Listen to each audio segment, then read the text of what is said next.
Welcome to the Amazing Authorities Podcast, where game changers, visionaries, and category leaders share how they built their brands, platforms, and global influence. Your host is Mitch Carson, international speaker, media strategist, and creator of the Instant Authority System. If you're ready to learn from those who've done it and want to become the go-to expert in your space, you're in the right place. Jason VanDevere is here today, all the way from Ohio. Now, you don't get any more middle America in the heartland of the United States than that. He's got a Dutch name, but I think he's 100% American, just like I am. And we are here to share with each other and share with you a welcome to the Amazing Authorities Podcast, Jason. Yeah, welcome. Thank you so much for having me here. Not welcome to you, but yeah, this is a privilege for me. Yeah, and we were chatting a little bit before we started the show about being involved in a family business. I was involved with my uncle's businesses at one point in my career, and I elected to leave at age 34, and I left behind a huge inheritance.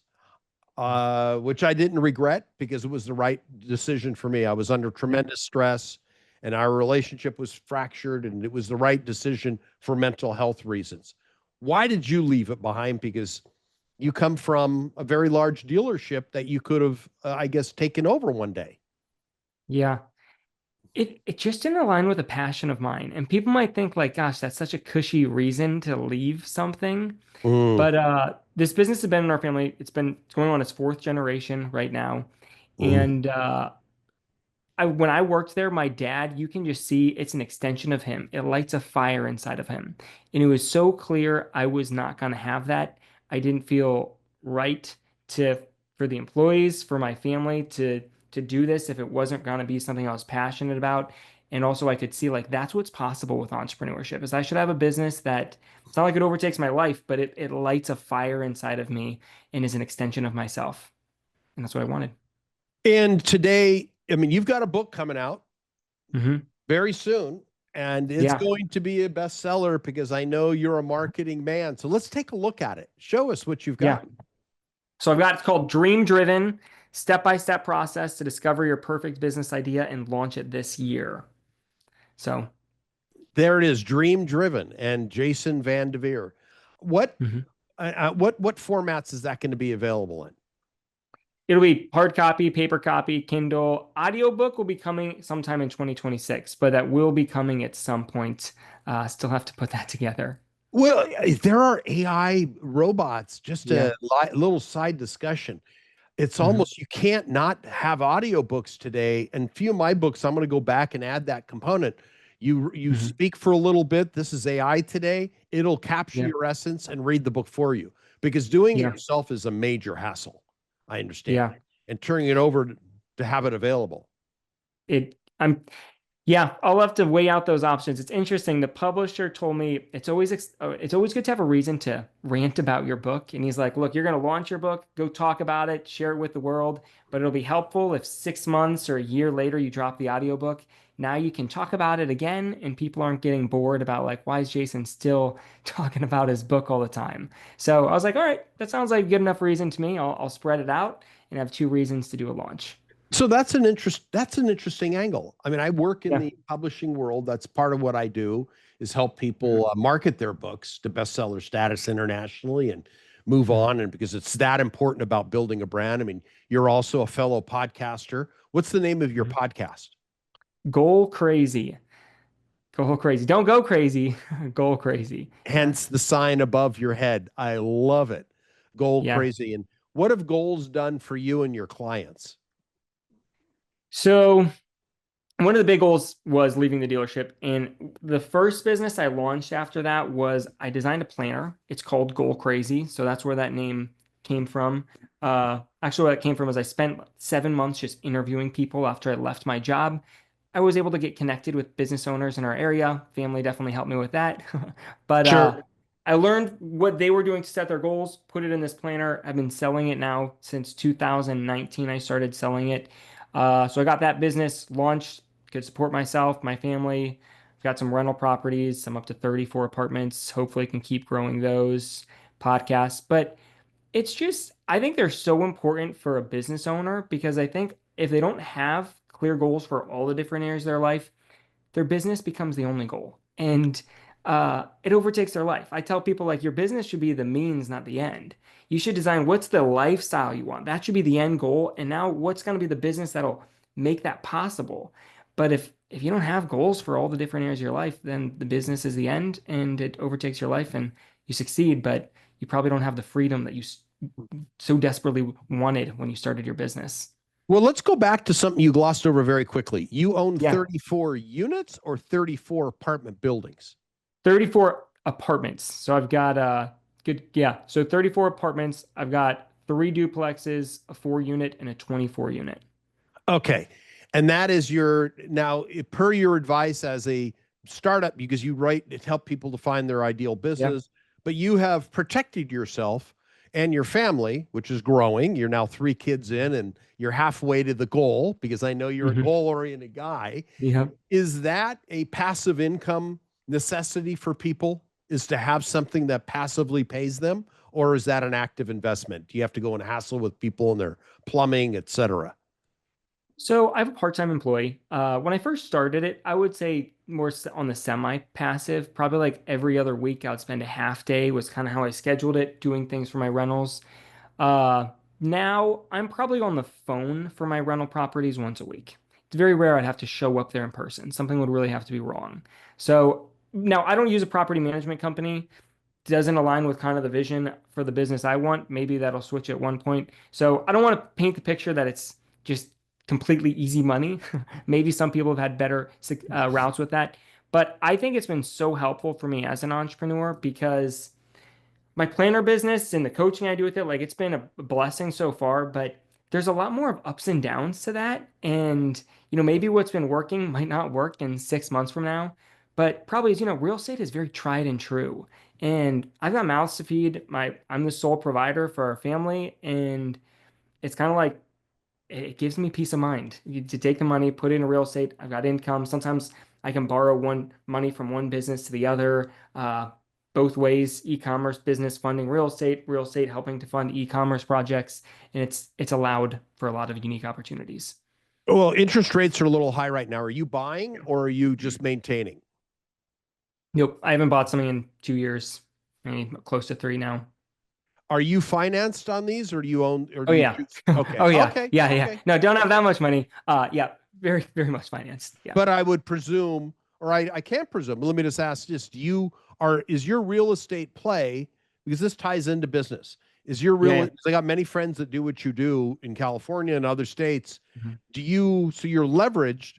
Do you make sure your net is covered or are you playing the capital gain to sell at some point? No, mine is pretty conservative. Like I'll normally do 25% down. Have done 20-year loans on all my properties. Most gurus probably tell you not to do that. Maybe guru is not the right word, but I actually want to have my real estate paid off. Maybe that'll change, but like I'm 30 years old right now, and I'm on track to have most of my rentals paid off by the time I'm like 45 years old, which to me is really attractive, just for kind of what I want to be able to pass down to our kids, the lifestyle I want in the future. That might change. Maybe I'll be on your podcast again in 3 years, and I'll be like, nope, refinanced it all for 30 years and bought a bunch more properties, but that's where I'm at now. No, I think it's a smart strategy. You're looking at, okay, don't have the worry of doing this. I live in Thailand, but I go back and forth to Vegas to run my show while I'm there. And Thai people buy their properties typically outright. Their mindset is, as I've got somebody I know who she owns an employee delivery service where she delivers employees to factories, picks them up at a Okay. location and carries them, 14 per Okay. vehicle, and it's got about 20 vehicles that does that. Hmm. During the pandemic, she did not have to worry because her cars were paid for. The vans, the minivans, like you were talking about minivans before we started recording, the minivans were paid for. And if she had been on payments with those and leveraged the autos to expand the fleet, she would have been in a world of hurt. Yeah. And there's something for that. Now I know that some people, I have a friend who's in the property business, and he will not put an Airbnb or a tenant in. He won't put a tenant in. He says, what if we have a pandemic again? You can't kick them out and they can stop paying rent. Did you endure that because of COVID? I was very lucky with that. I had all of my tenants pay. I They didn't play any of the games. I didn't play any of the games. I paid my mortgage payments on time, and all my tenants followed through. I would say that was a blessing from the grace of God. And my properties also they're on the higher rent end. And I don't want to try and like stereotype different types of people, but like if an apartment's renting for $2,000 a month, I require that they make at least three times the monthly rent. So they got to be making $6,000 a month to qualify for this. People are earning 70, $100,000 a year. I felt like they might not have been as in a financial strain as somebody who was earning $30,000. Not trying to say like one is a better person than the other, but I don't think it affected the type of people I deal with as heavy as it may have affected others. And do you handle any Section 8? Nope. No, No, not I'm your. not. Nope, mine they're considered luxury apartments. They're that's just kind of the place I've planned to play the game in. And it comes to one of my long-term goals is I would like to have, I don't know if my kids want to go into this business, but I want to have something that's like a really nice asset to pass down to our family in the future. And sometimes those Section 8 areas are in older parts of town, rougher parts of town. And if it's already an older property, if in 50 years when I want to give it to my kids, now it's going to be really old, and I'd rather get something that still has some meat left on the bone to pass down. No, Well, that makes but sense. I'm also 30. I've been doing this for like 5 years, so this is where I'm aiming at, but I'm also still pretty fresh to the whole real Well, estate game. it might be subject to change as you move forward. Yeah. And Mhm. find that maybe that's part. Now I have some people that have been on the show that talk about Section 8, and that's all they do because it's Yeah. guaranteed income, Mhm. regardless of a pandemic. So they get Mhm. paid very well, and Yeah. it is a different market and it's a choice. You've chosen the higher end, and both are Mhm. correct for the individual. So what does your Mhm. book focus on? Tell us about what can someone gain from reading your book? Yeah. So I'd say there's three main parts it's going to take them through. The first part is it helps them figure out their perfect business idea. And like the title, I want it to be a dream-driven business. This should be something that attaches to a deep desire, a dream of yours. In my experience, starting a business is hard. It's just hard. I don't know if there's any way around it. So it's like if you're going to start a business, if you have a giant desire to Hmm. do it, as long as your desire outweighs the challenges, you're going to do it. But if it's like you just found the next trending product to sell on Amazon, but you have no desire behind it, when things get hard, and I've seen many of my friends and other people start businesses, they give up when it gets hard because there wasn't this fire inside of them to figure it out. So it's helping find somebody figure out what's his dream business, uh, and helping somebody also answer the question, what do you want to do with your life? And just like I said, we're going to create what's the ideal lifestyle, what's going to be the business to create it. But then after they get that business idea, it'll walk them through how do you validate that's actually a good business idea before you launch it. I walk through a handful of different strategies to do that. And then it walks them through the process on how to actually get it launched. You take them through a quiz. Are there criteria that they must go through in order to identify, okay, this is my dream business? Yeah, kind of. It starts with so like my planner and what I've been doing for years was originally just helping people set goals. Sure. And I believe a step that people miss out on when they're setting goals is they don't have dreams. Now, kind of how I define dreams is dreams, they don't have to be realistic, right? When we set goals, they want to be somewhat realistic. There's something you actually want to do. Dreams, they don't have to be realistic. They're just simply asking yourself, what would you love to experience in life? What would light that fire inside of you? And it might be super unrealistic things like owning a house in every single state. It might be owning your first house. Both are great dreams, but they help somebody clarify these. Once we clarify your dreams, then you can set goals that align to those dreams. But if we don't have dreams, your goals don't have any meaning because you could set a goal to do anything, but if it's not aiming towards your dream life, there's no meaning. And if you don't have meaningful goals, people end up in what I call survival mode, where they're just working to stay afloat. They're just trying to survive. But when you have dreams, you can have meaningful goals, you can have a purpose. So first, it's teaching them to set their dreams, identify that dream lifestyle, and then I do walk them through a handful of different exercises of criteria of how to narrow down a business idea to make that more possible. And I can That's talk about that if fantastic. you want. Mhm. Yeah, and that's available on Kindle. It's Mhm. available on hardcover. Hard copy, paperback. Yeah. Only thing that's missing right now is audiobook, and I don't even have an ETA on that. So, but hopefully it'll be coming. Yeah. To be announced. To be Yeah. Yeah. announced. And Yeah. and when someone wants to start a business, do you walk them through some of the differences of the legal structures they may or may not need to pay attention to? I have a section of a chapter dedicated to legal, but probably it's breaking down a handful of them, but really like you need to get legal advice. I'm not the person to get you legal advice. Right, but at least a rough understanding of an LLC. Yep. Okay, to walk them through. LLC. Yep.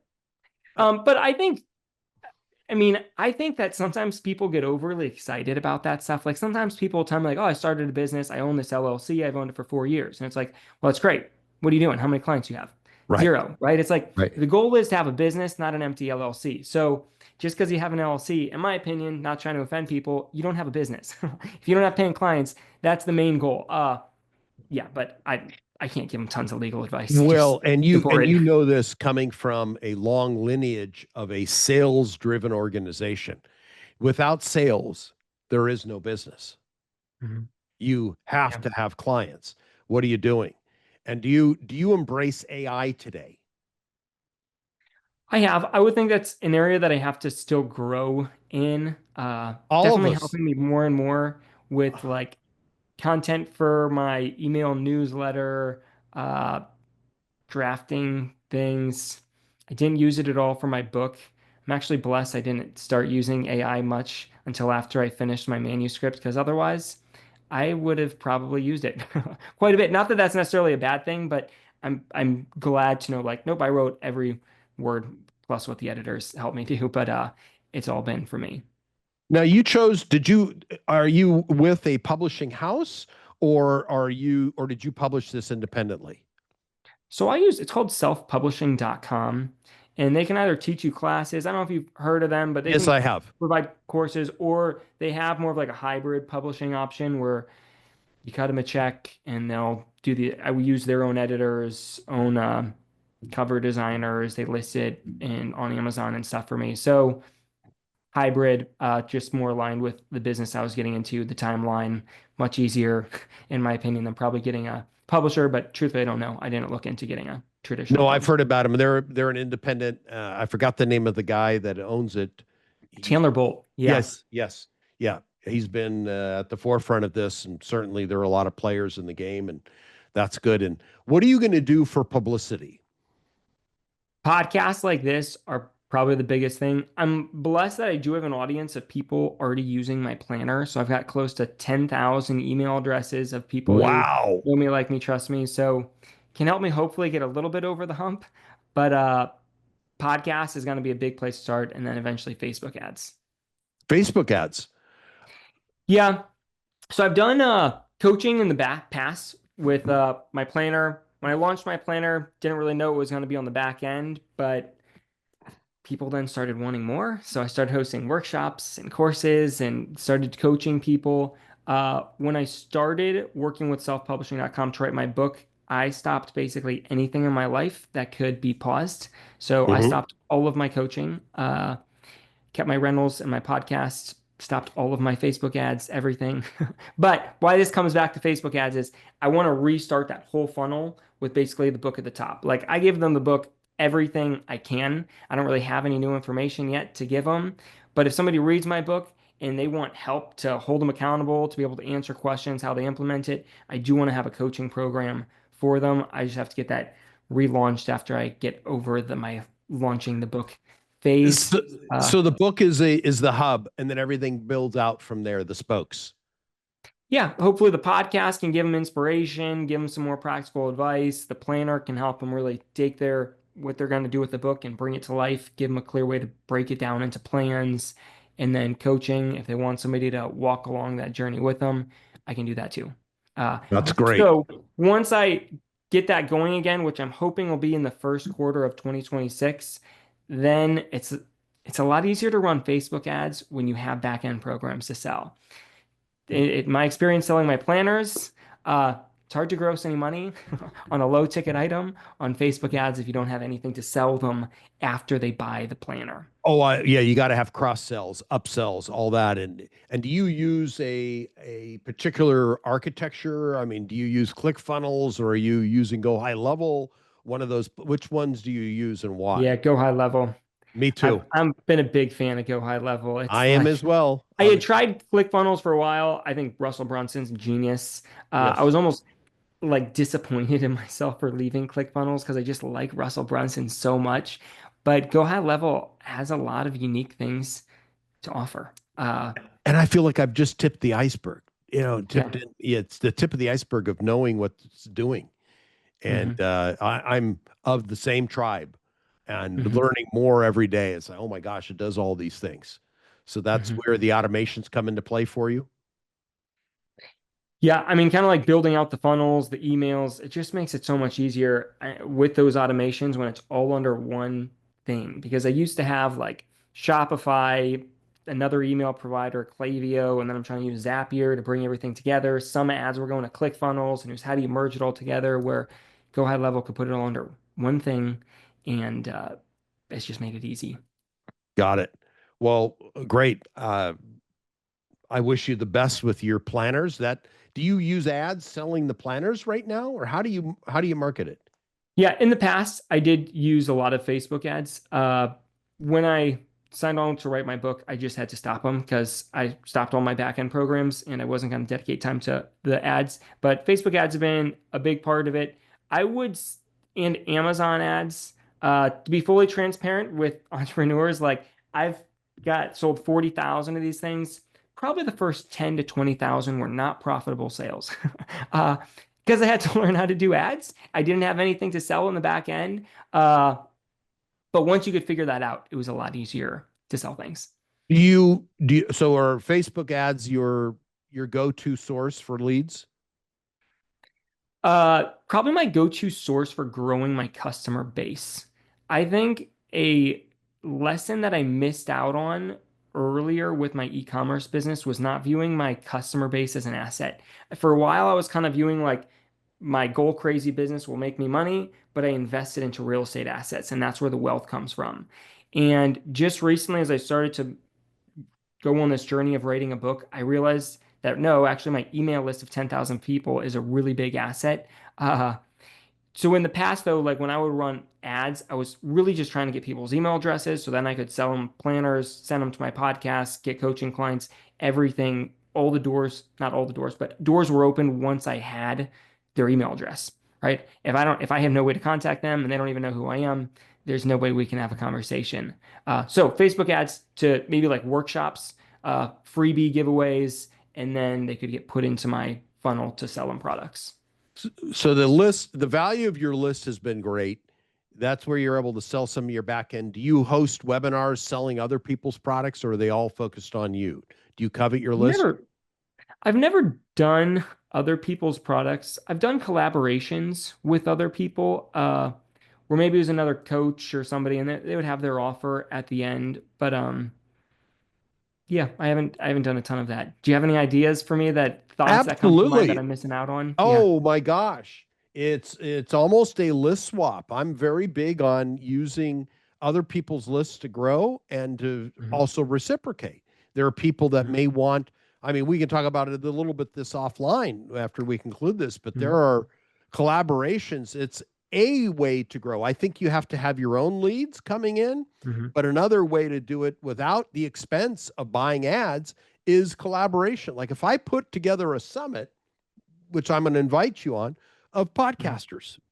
So here's my Yeah. invitation in advance before making it official. I'm putting together a podcast summit of Mm. all different podcasters around the globe. and having people come and list, it'll build your list. It'll build my list because you'll invite your people to learn from others and vice versa. And everybody collectively collaborates. And that way you spend no money and you've got a fresh group of 500 people to market your planner to, who then can fall into your funnel. And conversely, products that don't compete with yours, people might sell something else that's unrelated. They might sell a weight loss program, for example. That may not be one of your strong suits. It's not mine, you know. But I know. you get so a non-competing category of person will be in there. It's a great way. It's affiliate marketing essentially, but it's a way of growing without spending money on ads. So I do both. I work in concert with somebody, so we collaborate. And at the same time, I also, when I run events, I buy ads because I produce live in-person events on how to be a great closer from the stage. I put on public speaking events. I've put on events in various categories of whatever sales seminars I produced. I ran ads and collaborated both because then my lead cost was lower. It's a way of collective collaboration where the price to acquire a client, because that's the number that matters. How much are you spending? What is your return on ad spend? The ROAS is the number. And if you factor in free through collaboration, paying this person fairly, then your number goes down. Return on ad spend actually increases because then you're doing that. So it's it's something to look at, Jason, in my opinion. Okay. Thank you. So, well, great. Hold that book up again so people get one more look before we wrap. Dream Driven, the step-by-step process to discover your perfect business idea and launch this year. And of course, you got the light bulb with the upward arrow, and it's Jason VanDevere. I'm sure you're probably very tall with Dutch ancestry. Dutch ancestry somewhere in there, but I'm 5'6", so I'm going to let you down on the very tall part. No, but VanDevere, well, that's Dutch. Yeah. Typically, that's the only country I felt short when I went there. Everybody was taller than me. And I thought, okay, and it was just what it was. You've been a great guest. Thank you so much for your time. And we'll have you back on again after you release the audiobook. Yeah, there we go. Thank you so much for having me. It's been a pleasure. Thanks for tuning in to the Amazing Authorities Podcast. If today's episode inspired you, take a moment to subscribe, rate, and leave a review. It helps more experts like you rise to the top. For behind-the-scenes access and free resources to boost your authority, head to MitchCarson.com. Until next time, stay amazing.